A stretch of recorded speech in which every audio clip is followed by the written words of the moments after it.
Gemini crow call. So energetically, I didn't really have much to say when I started doing Taurus reading. It's almost like the communication, which you are ruled by Mercury, right? The communication was just getting slower. I was getting a little bit lethargic. I was just tired of talking. Okay, energetically, what's going on with the crow calls, the energy that's pretty much being passed down, and everybody's dealing with it in different ways. This is basically talking about breaking toxic family attachments. I'm highly getting like a mother figure, an attachment to a mother figure, but it could be a father figure, it could be anybody in one's family. There's just an unhealthy attachment and a lack of boundaries, right? There's also a fight for emotional independence from the family in some way. Again, this is going to manifest differently for everyone. This is going to play out differently for everyone, but the gist is going to be the same. Like the root cause is going to be the same for most people. Every sign just deals with it differently. But basically your energy, Gemini, it was just slowing down. So to me, this is almost like not really speaking too much about what you may have been speaking about before, like basically keeping people out of your business, especially family, right? Or there may be a slowdown in communication with family. Like you may have talked to family every day, or mom or dad every day, whatever, aunt, uncle every day, and now, that's getting slowed down. And if it's not, then there's an energy of being more selective as to what it is that you are communicating. Okay. I am getting a lot of guilt tripping, so you may be experiencing people being guilt tripped in their family, or this is what you're dealing with. But there's just a lack of communication, or a slowdown in communication, and a kind of like a Scorpio vibe, like more, selective and secretive about what is being communicated or what is on your mind type of vibe. All right, so yeah, we have the Seven of Wands, which does talk about boundaries, a blockage, right? These crows are calling down here, but the crow up at the top isn't saying anything. In fact, doesn't really notice them right there. And then I always notice the crow has like a special wand, which to me kind of reminds me of the magician, right? Which the magician in tarot is Gemini. But it's like these crows don't have the same wand as this person. So I don't want to go as far as to say like you're different or you're special, but considering the theme of the crow calls, someone is being called to basically, there's a higher purpose for them. Like there's something that they need to be doing.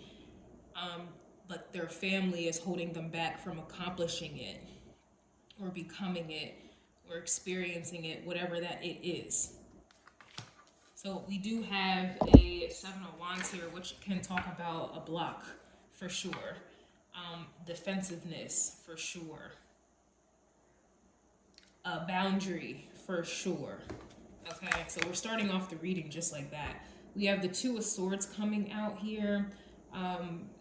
To me, this is like a see no evil, hear no evil, see no evil. Like I said, these crows that are being blocked, or there's a boundary, they're calling, they're talking, but the crow up at the hill at the top, he's not saying anything, right? And so if that's the case, it's like you're not seeing anyone, or you're not talking to family, or you're not talking to anyone, or you're not revealing anything. And this may be essentially what they're feeling like they're being blindfolded. They don't know which way to go because you're not telling them things anymore, or there's a boundary. So it's like people are losing their direction, or they're losing their power because you're no longer giving them access to certain information, or you're not talking to them as much, or there's a boundary. There's a boundary. Yeah, we have the Eight of Cups, so this is about emotional detachment. So I just said that I'm getting an energy that's being passed along all the signs like a virus. But this is good. I'm getting emotional independence. Right now I'm getting emotional detachment.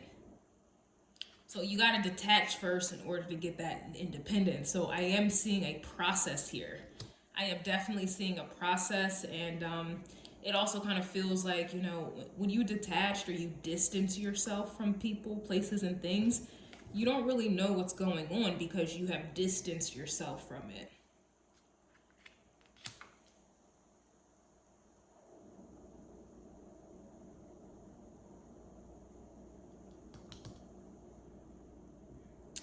These people are confused, or you may have been confused, you know, before you put up the blockers and the blinders, you know, the boundaries. Like, you were probably in a Two of Swords energy where you didn't know what to do without their say so, like without their you know, communication, or you know, oh, like, you got to hear your parents say they love you every day, and if you don't, now all of a sudden you don't know if you're loved anymore. Like, that's an emotional like emotional dependence.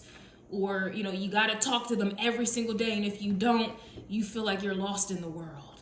You know, you got to talk to your sister every day, or you can't go on about your day, right? Like, there's something about this. And so now it's like you're in an Eight of Cups energy where you're emotionally detaching from that need to constantly be in communication, or you're constantly need to hear I love you, or whatever the case is. Like, there is an emotional there's an emotional detachment, but then there's a need to be emotionally independent from this.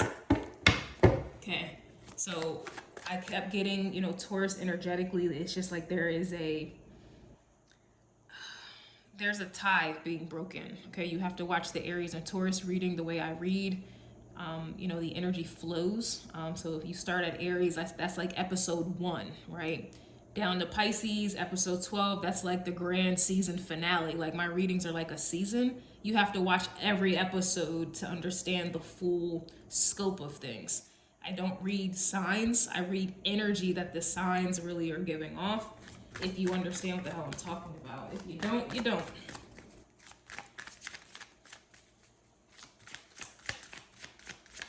Yeah, we have the Three of Swords coming out reverse. So the Three of Swords reverse, you know, does talk about either healing, yeah, pretty much like getting over some type of hurt or disappointment. This also feels like a sting, you know, like it's a sting. It also, I'm hearing like homesickness, getting over that homesickness. You have the Page of Wands, which is always talking about the beginning stages of a new path, a new journey. Okay, we have the Three of Wands reverse, which is indicating this has been something that you've been blocked from, or you haven't been here before, right? Starting something anew by yourself, or this has just simply been blocked because you've had family members or whatever the case blocking you from this here, or you being fearful of disappointing, or being, I don't know, making someone disappointed or sad with the Five of Cups reverse right there. This could even also be, because I was picking up in Taurus's reading, someone trying to guilt trip you.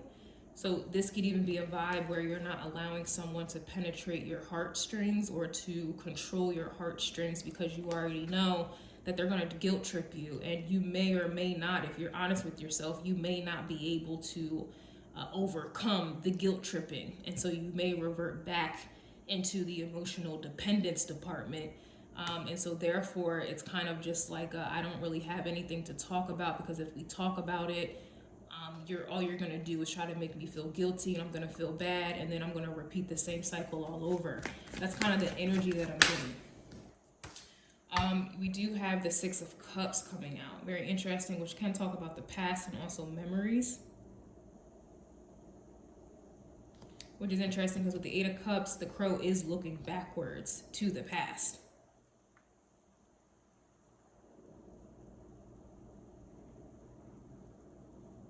There's also a volcano here, and I kept getting an Aries energy, and I'm mentioning Aries energy because someone is becoming emotionally independent. Aries energy is that independence, and the title of that was Breaking Family Attachments, Toxic Ones, Becoming Your Own Authority, and the War for Your Own Mind. There was Towers coming out in Aries reading, which talks about, you know, being on a new path, doing something different, becoming a new person, right? Not letting anyone control you here. All right, that was causing a tower, and towers to me is also like a volcano. So it's like you're looking backwards, like I've been trying to avoid this tower, but I gotta bring the tower. I gotta bring the tower, otherwise none of this is going to change. And the tower, I do feel like, you know, starts off with the block. We do have the Knight of Wands, so this is definitely indicating your actions moving forward or what you're about to do. Like, I do see someone like moving on. I do see them, you know, proceeding, you know, with the emotional attachment.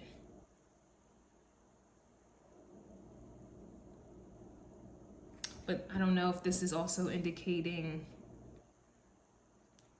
you know, I'm gonna just stay where I was with it. You know, this to me is just kind of like when you start to distance yourself, you're not really aware of what someone else is doing or how they're feeling because you've already disconnected.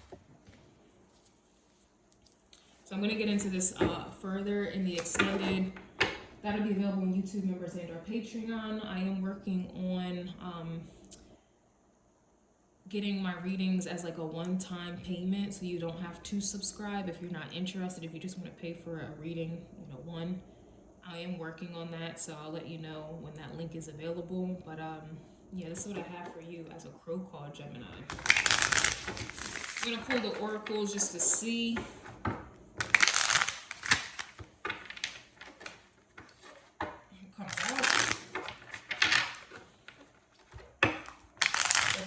The gist of this is about action and follow through. So I think I mentioned this in your reading, or maybe Taurus, but it was like I didn't have anything else to say because it was more about actually doing something about it. Like, no more talking, I'm gonna have to do something about it.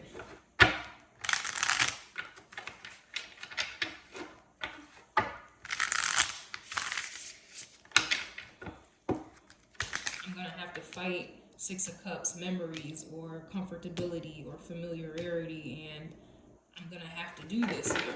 So I don't know.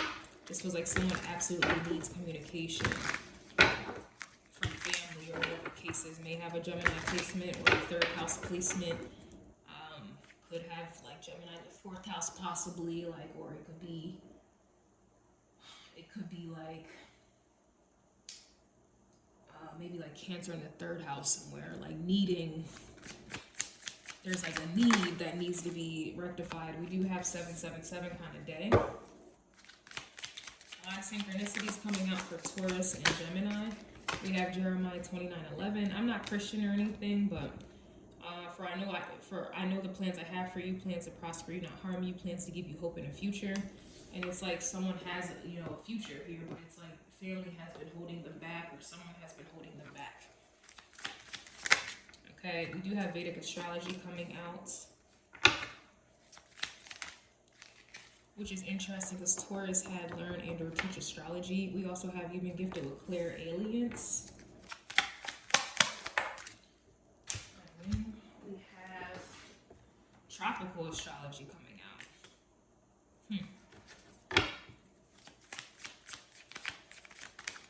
And your words hold power. Same card that came out in Taurus's reading.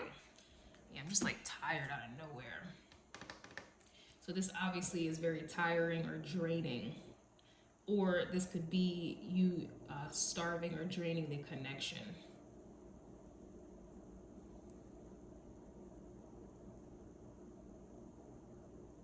Like, there's no energy here. Like, the energy is being depleted. Like, I'm getting more and more tired. So it definitely feels like something, a connection is being drained. Like, that's the best way I could put it.